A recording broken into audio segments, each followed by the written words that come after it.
అందరికీ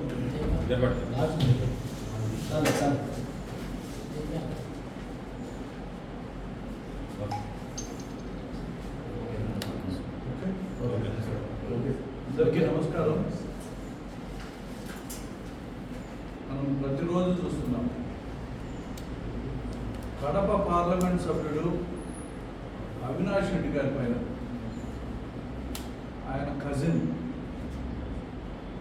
డాక్టర్ సునీత ప్రతి నిత్యము ప్రెస్ మీట్లు పెట్టడం, ఆయన్నే నేరం చేసినట్టు ఎస్టాబ్లిష్ చేసే విధంగా మాట్లాడడం చూస్తూ ఉంటే, ఆమె ట్విట్టర్ చంద్రబాబు నాయుడు గారు ఆమెకు చాలా విషయాలు స్పష్టం చేయకపోవడంతో ఒక డార్క్నెస్లో ఆమెను పెట్టడంతో ఈరోజు ఆమె ప్రతినిత్యము ఎందుకని ఈ ఆరోపణలు చేస్తూ ఉంది, ఎందుకు అవినాష్ రెడ్డి ఈ హత్యకు కారణం అంటూ ఉంది, భాస్కర్ రెడ్డి గారు హత్యకు కారణం అంటూ ఉందో, లేకుండా పోతే దేవిరెడ్డి శివశంకర్ రెడ్డి గారు దీనికి హత్యకు కారణమని ఎందుకు భావిస్తుందో ఆమెకైతే స్పష్టమైన విషయాలు బాగా తెలుసు.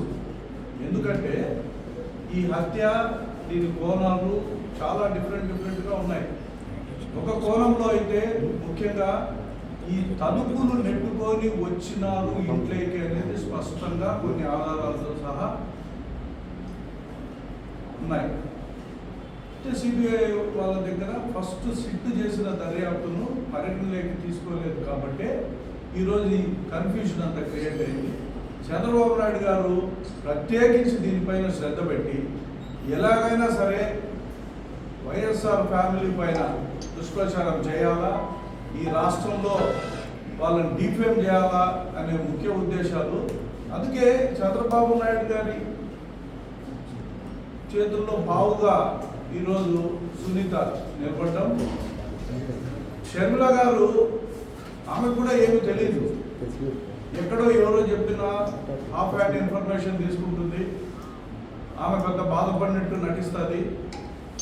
వీళ్ళని ఒకసారి నేను పరిశీలిస్తే వీళ్ళలో సైకో మెంటాలిటీ లక్షణాలు చాలా దగ్గరగా కనపడుతున్నాయని నాకు స్పష్టంగా పదే పదే.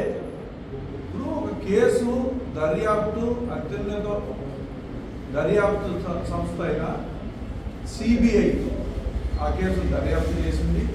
సరే, కొంతమందిని ముద్దాయిలుగా చిత్రీకరించింది, లేకుంటే ముద్దాయిలుగా చేసింది. సరే, వాళ్ళు బెయిల్ తీసుకున్నారు, బయట ఉంటారు. కేసు రేపు పొద్దున ఎప్పుడో ఒకసారి ట్రైన్కి వస్తుంది, నిజాలు బయటపడేదానికి అవకాశాలు.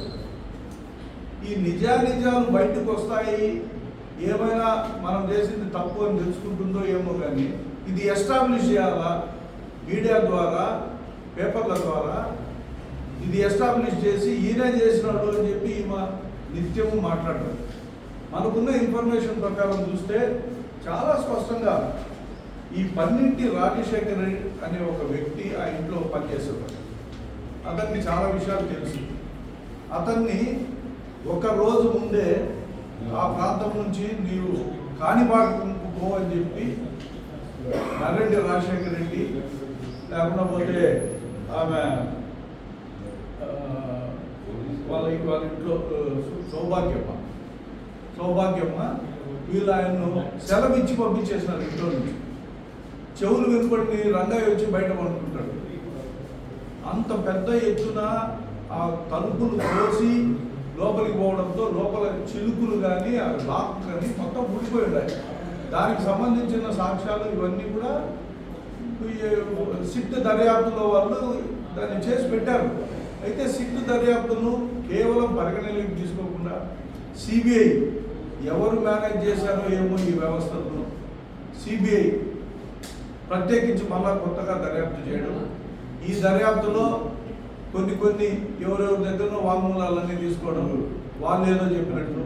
మనకు సునీత గారు మొట్టమొదటి నుంచి అవినాష్ రెడ్డి గారి కోసం మా తండ్రి బాగా కష్టపడినాడు, బాగా ఎంపీకి 2014 నుంచి కూడా ఆయన కోసం కష్టపడి ఆయన ఎంపీ చేశాడు. 2019లో కూడా ఆయన కోసం 2-3 రోజులు ఆ మధ్యలోనే బాగా కష్టపడి తిరగడము, ఎన్నో ర్యాలీల్లో పాల్గొనడం, ఇవన్నీ చేశాడని చెప్పి ఆమె చెప్తుంది. ఇంకో పక్క షర్మిల వచ్చేమని చెప్తుంది, నాకు ఎంపీ టికెట్ కోసమని ఆయన నా ఇంటికి వచ్చినాడు, నన్ను ఫోర్స్ చేసినాడు. ఈ ప్రశ్నే ఉత్పన్నం కాదు ఎక్కడ కూడా. 2014లోనే అవినాష్ రెడ్డి గారిని ఎంపీగా జగన్మోహన్ రెడ్డి గారు నిర్ణయించినారు. నిర్ణయించిన తర్వాత ఆయన ఎంపీ అయ్యాడు. 2019కి ఆయన కంటిన్యూ అవుతాడు. దీంట్లో క్యాండిడేట్ని చేంజ్ చేయాలనే ఒక ఆలోచన ఎవరికి రాలేదు. కేవలం ఈ కేసును తప్పుదో పట్టించాలా. చంద్రబాబు నాయుడు గారు వీళ్ళని ఎలా ట్రాప్ చేశాడో తెలియదు, కానీ మొత్తం మీద చాలా చక్కగా కొంతమంది వ్యక్తులు నియమించి ఆయన ఎటువంటి వాడంటే చాలా నీచమైన ఆలోచనలు చేసే వ్యక్తి చంద్రబాబు నాయుడు. ఒక ఫ్యామిలీలో ఏదైనా జరుగుతూ ఉందంటే వాళ్ళను బాగా డిస్టర్బ్ చేసి, మానసికంగా డిస్టర్బ్ చేసి, వాళ్ళ చేత వ్యతిరేకంగా వాళ్ళను ప్రవర్తించేటట్లు చేసేదంటూ దిట్ట. నేను 25 సంవత్సరాల నుంచి చూస్తూ వచ్చినా ఆయన ప్రవర్తన నాకు ఎన్నో ఇన్స్ట్రక్షన్స్ ఇచ్చేవాడు. ఈ రకంగా చేయాలి, ఈ రకంగా చేయాలి, ఈ రకంగా చేయాలి. ఆయన బిహేవియర్ ఎట్టుంటుందంటే నిత్యము ఆయన చెప్పిందంతా జరగాలని చెప్పి ఒక ఆలోచనతోనే బిహేవ్ చేసే వ్యక్తి చంద్రబాబు నాయుడు గారు. మరి వీళ్ళు ఎట్లా పోయి ఆయన క్లచెస్లో పడినారో ఏమో తెలియదు, కానీ మొత్తం మీద వాళ్ళను ఆవహించినాడు. ఈ పశుపతి అరుంధతి సినిమాలో ఆవహిస్తాడు చూడు, ఆ రకంగా ఆవహించేసినాడు వీళ్ళను అసలు ఏమీ ఆలోచన చేయలేరు వీళ్ళు. చంద్రబాబు నాయుడు గారు స్క్రిప్ట్ పంపిస్తాడు, వీళ్ళు ప్రెస్ మీట్ పెట్టి చెప్తా ఉంటారు. అక్కడున్న ఐటీ వింగ్లో ఇంకోరు ఫ్యాబ్రికేట్ చేసిన ఇన్ఫర్మేషన్ అంతా ఏమో పంపిస్తారు, ఆమెమో దాని గురించి మాట్లాడతాను. నేను ఒకటే అడుగుతా ఉన్నా, ఈరోజు కూడా ఒక ప్రెస్ మీట్ చూసిన ఆమె క్యాంపైన్ చేస్తుందంట పులివెందులకు. దేనికి క్యాంపైన్ చేస్తారో అర్థం కావడం లేదు. కాంగ్రెస్ పార్టీకి ఓటేయమని చెప్పింది, షర్మిల గారికి ఓటేయమని. ఓకే, షర్మిల గారికి ఓటేస్తే ఎవరికేం నష్టం ఉంది? అసలు నీ లక్ష్యం ఏంటి? నీవు ఇప్పటి వరకు కూడా నీ లక్ష్యాన్ని నీవు కరెక్ట్గా పెట్టుకోకుండా, మీ నాన్నకు హత్య జరిగింది, మీ నాన్న హత్యను ఈరోజు ఆ ముద్దాయిని పట్టుకొని శిక్షించే విధిగా నువ్వు తీసుకోవాల్సిన చర్యలన్నీ ఈ రాజకీయ వ్యవహారంతోనే తప్పుపోతూ ఉన్నాయి అన్నీ. ఇప్పుడు అర్థమవుతా ఉంది అందరికీ. కేవలం ఒక సైకో ఆలోచన, జగన్మోహన్ రెడ్డి గారి మీద కోపం, అవినాష్ రెడ్డి మీద తప్పుడు సమాచారం రావడంతో భాస్కర్ రెడ్డి పైన, అవినాష్ రెడ్డి గారి పైన, లేకపోతే శివశంకర్ రెడ్డి గారి పైన, వీళ్ళందరిపైన తప్పుడు సమాచారం ఆయన దగ్గర పూర్తి స్థాయిలో ఉంది. కాబట్టి అది వంటబట్టింది ఆయన. ఈ వంటబట్టిన సమాచారాన్ని అట్లే పెట్టుకొని వీళ్ళే చేశారు పదే పదే మాట్లాడడం చాలా బాధాకరం. ఆయన అట్లా మాట్లాడాల్సిన అవసరం కూడా లేదు. ఎందుకంటే రేపు పొద్దున్న ట్రైన్ జరుగుతుంది, ఎవరు వాళ్ళని వాళ్ళు వినిపించుకుంటారు.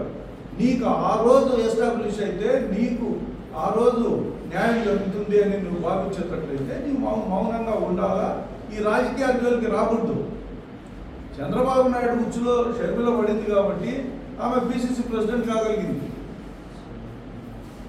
ఎందుకు ఆమె రాజకీయాల్లోకి వచ్చింది? తెలంగాణ అది అయిపోయింది, ఆంధ్ర ఇక్కడికి వచ్చింది. ఎప్పుడు వచ్చింది? కేవలం 2-3 నెలల ముందు, 4 నెలల ముందు, ఎన్నికలకు ముందు వచ్చింది. ఏ రకంగా ఈ పార్టీని ఆమె మేలు చేస్తుందని చంద్రబాబు నాయుడు పన్నిన వ్యూహం అని. కేవలం షర్మిల పిసిసి ప్రెసిడెంట్గా చేస్తే తర్వాత ఆమె ద్వారా కొంత ఓట్లు చీలుస్తే తెలుగుదేశం పార్టీకి లబ్ధి చేకూరుతుందనే ఆలోచనతోనే చంద్రబాబు నాయుడు చేసిన కార్యక్రమం. దానికి కావాల్సిన ఫైనాన్స్ కూడా ఆయన చేస్తూ ఉంటాడు. ఈరోజు షర్మిల గారికి కడప లోక్సభలో ఎన్నికలకు దాదాపు 50-60 కోట్ల రూపాయలు ఆయన డబ్బులు పంపించినట్టు సమాచారం ఉంది. ఈరోజు తెలుగుదేశం సర్కిల్స్లో షర్మిల గారికి డబ్బులు ఇస్తున్నారు, మాకెవరికి ఇవ్వడం లే చంద్రబాబు నాయుడు. కడప జిల్లాలో ఉన్న పోటీ చేసిన 10 మందికి కూడా మొండి చేయి చూపించినాడు, ఎవరికి డబ్బులు ఇవ్వకుండా. కేవలం షర్మిలకు డబ్బులు ఇస్తానండి. ఈరోజు ఏ ఆలోచనతో చంద్రబాబు నాయుడు ఈ కార్యక్రమాలు చేస్తాడో కూడా మనం ఒకసారి స్పష్టంగా అర్థమవుతా ఉంది. ఆయనకు కేవలం రాజకీయ లక్ష్యాలు ఎక్కువ. ఇప్పుడు ఈ 12 రాజశేఖర్ కానీ, సునీల్ యాదవ్ కానీ, ఉమాశంకర్ రెడ్డి కానీ, గంగిరెడ్డి కానీ, వీళ్ళందరూ నలుగురు కూడా వివేకానంద రెడ్డికి చాలా ముఖ్యమైన వ్యక్తులు. వీళ్ళు కలిసి భోంచేసేవాళ్ళు, కలిసి టిఫిన్ చేసేవాళ్ళు, కలిసి తిరిగేవాళ్ళు, కలిసి ఎన్నో చోట్లకు పోయేవాళ్ళు. ఈరోజు ఒక హత్య జరిగింది అంటే దాని పూర్వపురాలు తెలుసుకోవాల్సిన బాధ్యత ఉంది. కేవలం ఒక నిందలు మోపడం, కేవలం ఆ నిందలు మోపేసి ఎవరిపైన మనం నిందలు వేస్తే సరిపోతుంది. మనకు తెలిసినంత వరకు అవినాష్ రెడ్డి గారు కడిగిన ముత్యం మాత్రం ఉంటాడు. ఎక్కడ కూడా ఒక తప్పు కూడా గడిచిన 10 సంవత్సరాల్లో అవినాష్ రెడ్డి గారు రాజకీయ జీవితం ప్రారంభించిన నుంచి చేసిన సంఘటన లేవు. ఈరోజు కొత్తగా ఒక మర్డర్ కేసును ఆయన మీద తీసుకొచ్చి పెట్టి ఆయన మర్డర్ చేసినాడని చెప్పడంలో ఎంత బాధాకరంగా ఉంటుందో ఒకసారి ప్రజలు కూడా అర్థం చేసుకోవాలి. ఇది చంద్రబాబు నాయుడు ఆడిస్తున్న డ్రామాలో భాగంగానే కేవలం ఈ షర్మిల కానీ లేకుండా ఉన్న సునీత కానీ వాళ్ళ స్క్రిప్ట్ను చదువుతున్నారే తప్ప నుంచి వాస్తవాలు తెలుసుకోవాలా అనే ఒక భావన వాళ్ళలో ఎక్కడ ఉన్నట్టు కూడా కనపడదు. ఇంకో పక్క చూస్తే ఈ heart attack drama, Vivekananda Reddy చనిపోతానే హార్ట్ అటాక్ వల్ల చనిపోయినాడు అనే ఒక డ్రామా, ఆ డ్రామా ప్లే చేసిందే సునీత, నర్రెడ్డి రాజశేఖర రెడ్డి వీళ్ళే ప్లే చేసినారు. వీళ్ళే ఆ కృష్ణారెడ్డికి ఫోన్ చేసి ఆయన కృష్ణారెడ్డి ఇట్లా పెద్ద ఆయన ఇట్లా బాత్రూంలో పడి చనిపోయినట్టుండే, దెబ్బలు ఉన్నాయంటే ఆయనకి హార్ట్ అటాక్ ఏమైనా వచ్చిందేమోలే, స్టంట్ వేసినారు కదా కాబట్టి ఆడ ఏమైనా కాలుదారి కింద పడి ఏమన్నా దెబ్బలు తగ్గించాయేమోలే, ఆ మటుకే మీరు కంప్లైంట్ ఇవ్వండి అని చెప్పి. సో ఈ విషయాన్ని మధ్యాహ్నం వరకు కూడా అట్లా పెట్టుకున్నారు. ఇదే సమాచారము ఆదినారాయణ రెడ్డి ఆ రోజు ప్రెస్ మీట్లో చెప్తాడు. శివప్రకాష్ రెడ్డి అనే వివేకానంద రెడ్డి బామ్మడిని ఆదినారాయణ రెడ్డికి మంత్రి, మా అప్పట్లో మంత్రిగా ఉన్న ఆదినారాయణ రెడ్డికి ఫోన్ చేసి మా బాబా హార్ట్ అటాక్తో చనిపోయినాడు అన్నట్టు, ఎట్లా చనిపోయినాడంటే బాగా సిగరెట్ తాగుతాడు కదా, అంత ముందే స్టార్ట్ చేసినాడు, దాని కారణంగానే ఆయనకి ఏదో పడినట్టుంది, కింద పడి దెబ్బ కూడా తగిలింది, హార్ట్ అటాక్తో చనిపోయినాడు అని చెప్తారు. అంటే కేసును అప్పుడే పక్కదావు పట్టించాలనే ఒక ఆలోచన ఈ నర్రెడ్డి రాజశేఖర రెడ్డికి సునీతకు ఉంది అనేది కొంత అర్థమవుతా ఉంది. ఎందుకంటే ఇది బయటికి రావాల్సి వస్తుంది, ఎప్పుడో ఒకసారి అయితే బయటకు వస్తుంది, రాకుండా ఏం పోదు. అంటే ఇటువంటి వ్యవహారము అంటే ఆ కేసును వేరే పక్కదానికి పట్టించాలనే ఒక ఆలోచన. అట్లే ఒక లెటర్ ఏదైతే చాలా రోజులు వీళ్ళు దాచిపెట్టినారు, వివేకానంద రెడ్డి రాసినాడు అని చెప్పబడేది. ఈ లెటరు ఏదైతే వాళ్ళు దాచిపెట్టినారో చాలా రోజుల తర్వాత రిలీజ్ చేశారు. కారణం ఏంటి? ఎప్పుడైతే అక్కడే ఉండే మెటీరియల్ ఏదైతే ఉంటుందో ఆ మెటీరియల్ను అప్పటికప్పుడు పోలీసు వాళ్ళకి హ్యాండ్ ఓవర్ చేయాల్సిన బాధ్యత ఉంది. చంద్రబాబు నాయుడు అంటారు రక్తపు మడకలను తుడిచినారు. రక్తపు మడకలను నేను అన్ని ఫోటోలు అక్కడ ఉన్న ఇవన్నీ కూడా పరిశీలించినాను. బహుశా చంద్రబాబు నాయుడు సమాచారం లేదేమో, ఎవరో చెప్పిన మాటలన్నీ ఆయన చెప్తా ఉంటాడు. రక్తపు మడకలు యాజ్ ఇట్ ఈస్ బాత్రూంలోనే ఉన్నాయి, అంత లెక్కలో ఉన్నాయి. కేవలం బెడ్ దగ్గర మటుకే కొంత పూల్ ఆఫ్ బ్లడ్ ఉంటే దాన్ని క్లీన్ చేసి ఆ బట్ట కూడా కేవలం ఆ బకెట్లోనే ఉంది. అంటే మెటీరియల్ అవైలబుల్ ఎవ్రీవేర్. ఎక్కడ ఎవిడెన్స్ డిస్ట్రాయ్ చేయాలని చెప్పి ఎవ్వరూ ప్రయత్నం చేయలేదు. అక్కడ లెటర్ను దాచిపెట్టింది మటుకు కృష్ణారెడ్డి దాచిపెట్టాడు. ఎవరు చెప్తే దాచిపెట్టాడు? నర్రెడ్డి రాజశేఖర రెడ్డి సునీతలో చెప్తే దాచిపెట్టాడు అని చెప్పబడతాను. ఆయన ఇచ్చిన స్టేట్మెంట్లలో కూడా అట్లే ఉంది. అంటే ఒక మనిషికి చేతికి అంత పెద్ద గాయం అయితే ఆయన నా డ్రైవరు నన్ను కొట్టి చంపుతున్నాడు అని చెప్పి రాస్తాడు. అంత పెద్ద గాయం అయితే అంటే ఇది ప్రీ ప్లాన్డ్గా ముందే వీళ్ళు లెటర్ రాయించుకొని ఎవరో చేసిన కార్యక్రమం. దీని కోణం పరిశీలించాలి. ఇది రాజకీయ కోణంతో మటుకు జరిగిన మర్డర్ కానే కాదు, వేరే సంబంధాలతో జరిగిన మర్డర్గా స్పష్టంగా కనపడుతూ ఉంది.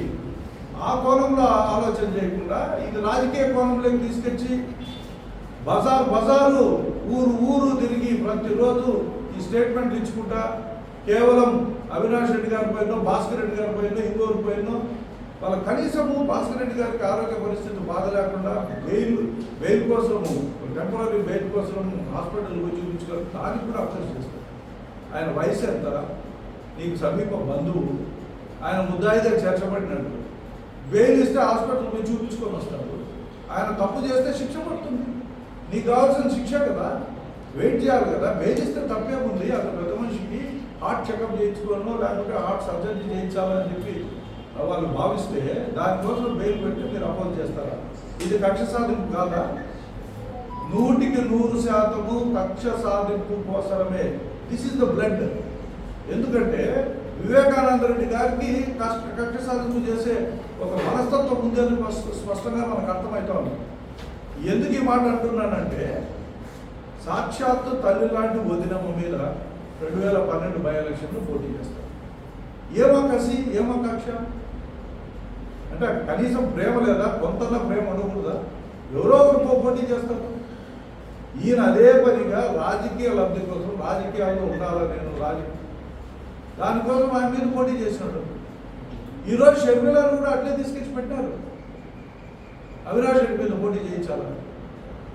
షర్మిల నిజంగా పోటీ చేయాలనుకుంటే చాలా స్థానాలు ఉన్నాయి ఈ రాష్ట్రంలో. వైఎస్ఆర్సీపీ ఎక్కడ కావాలని టికెట్ ఇచ్చింది.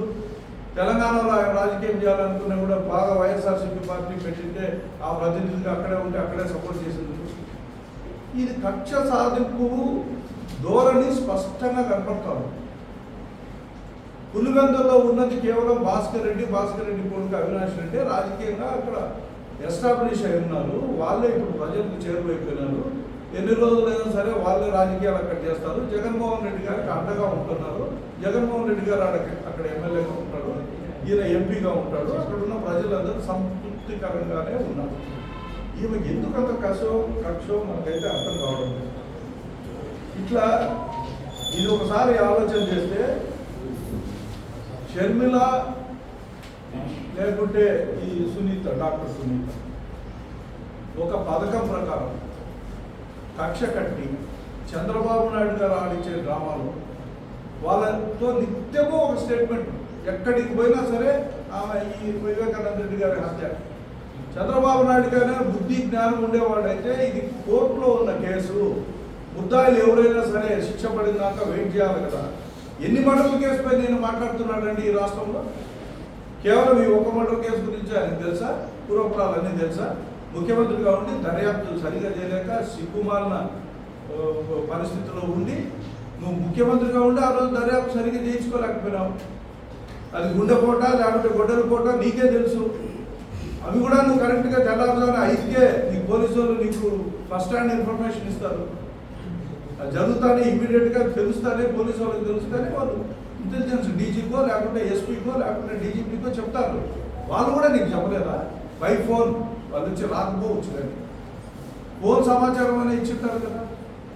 అంటే నువ్వు కథనం అంది కేవలము ఈ మర్డర్ను రాజకీయంగా ఉపయోగించుకునే దానికోసం వాళ్ళపైన నెట్టాలనే ఒక అభిప్రాయంతోనే ఈ డ్రామా అంతా వీళ్ళ చేత ఆడించినావు అనేది ఆ రోజు నుంచి స్పష్టంగా అర్థమవుతాం. దీనికి నీ ఎల్లో మీడియా ఓ పక్క పొద్దున లేచిన నుంచి పని కట్టుకొని దీనిపైన ముఖాలుగా రాస్తూ ఉంటారు. ఎంతకాలం రాస్తారు? ఇది ఎలక్షన్ అయిపోయిన తర్వాత అయినా మానుకుంటారా? అప్పుడేమన్నా న్యాయం జరుగుతుందా షర్మిలకు లేకుంటే సునీతకు? కోర్టులో ఈ కన్విక్షన్ వస్తుందా లేకుంటే అక్విటల్ అవుతారా అనేది పూర్తిగా తెచ్చుకోకుండానే ఈరోజు పూర్తి స్థాయిలో వాళ్ళపైన అభియోగాలు చేసుకుంటా తిరుగుతూ ఉన్నారు. ఇది సిగ్గు అని అనిపించడం లేదా మీకు? ఇంతటికి ఇప్పటికైనా సాధించండి. ఇది తప్పు మీరు చేసేది. ప్రజలను తప్పుతో పట్టించద్దండి. అవినాష్ రెడ్డి, భాస్కర్ రెడ్డి ఏ తప్పు చేయలేదని నమ్మే ప్రజలు 190 మంది ఉన్నారు. 10 మందిని ఏదో నమ్మించాలనో తెలుగుదేశం సైకోలు అందరూ కలుసుకొని ఊకింది బాబాయ్ అంటేనే మీరు నమ్ముతారా? ఏంటి మీ ధోరణి? అందుకే ఒకటే చెప్తున్నాను, ఇప్పటికైనా మీరు మానుకోండి, ఆపండి మీ దుష్ప్రచారం. కన్విక్షన్ వస్తుంది అన్న మీరు నమ్మేటట్లయితే ఆ రోజు చూద్దాం, ఆ రోజు మాట్లాడండి. మీరు ఏమేమి మాట్లాడతారో అంతవరకైనా ఓపిక లేకుండా జగన్మోహన్ రెడ్డి గారు దీన్ని ఏదో కుట్ర వాళ్ళకు వీళ్ళకు ఏమీ జరగకుండా కాపాడుతున్నారు అని చెప్పి మాట్లాడటము, ఎవిడెన్స్లన్నీ ట్యాంపర్ చేస్తానని మాట్లాడతారు. ఆయన సొంత చిన్నాయన పైన జరిగిన దానికి ఆయన బాధపడుతూ దీన్ని సరైన కోణంలో జరగాలనే అభిప్రాయంతో ఆయన ఉంటే, మీరేమో ఇంకో పక్క దీన్ని ఆయన కూడా వీళ్ళకే మద్దతు పలుకుతాడని మాట్లాడే స్థాయికి వచ్చినారంటే ఇది సైకో మెంటాలిటీ అని చెప్పి స్పష్టంగా నేను తెలియజేస్తాను.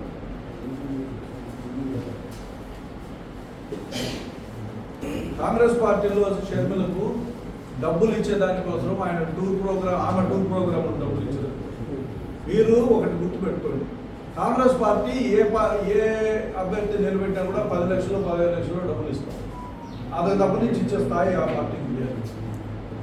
షర్మిలకు ఇంత డబ్బు ఎక్కడి నుంచి వస్తుంది? రేపు పార్లమెంట్ నిలబడతాయంటే 40-50 కోట్ల డబ్బులు వస్తున్నాయి. చంద్రబాబు ఇస్తే డబ్బు నుంచి ఎక్కడి నుంచి వస్తాయి డబ్బులన్నీ? వేరే వాళ్ళు బీజేపీ వాళ్ళు తెచ్చిస్తారా ఆయనకు? చంద్రబాబు నాయుడే ఈరోజు షర్మిలకు డబ్బులు ఇచ్చి కడప పార్లమెంట్లో ఆమెను పోటీ చేసే విధంగా తయారు చేశారు. ఇది స్పష్టంగా అందరికీ తెలుసు.